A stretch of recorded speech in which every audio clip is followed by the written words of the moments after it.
دماغ جو ہے وہ ختم ہو جایا کرتا ہے. لیکن جب اسی در سے کسی پر عطا ہو جائے، یہ واقعہ میں شاید یہیں پر یا کسی مجلس میں پڑھ چکا ہوں کہ جب اس دروازے سے کسی انسان پر عطا ہو جائے، کسی انسان پر عطا ہو جائے تو وہ کب بے زر سے بوزر بن جائے پتہ نہیں چلتا،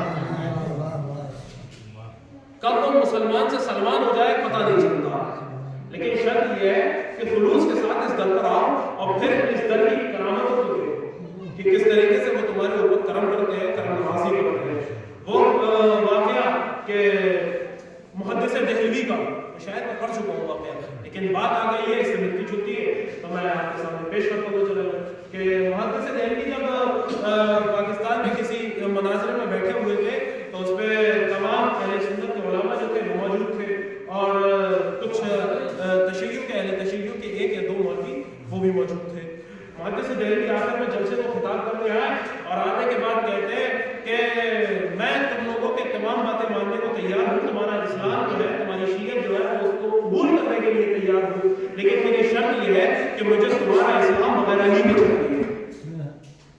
تمہارا اسلام جو ہے وہ مجھے بغیر علی کے چاہیے. اب اتنا کہہ کر اگر تم بغیر علی کے اپنا اسلام پیش کر سکتے ہو تو میں تمہارا دین اور تمہارا اسلام جو ہے وہ ماننے کے لیے تیار ہوں. یہ بات کہہ کر محدث دہلوی اپنی کرسی پر آ کر بیٹھ گئے.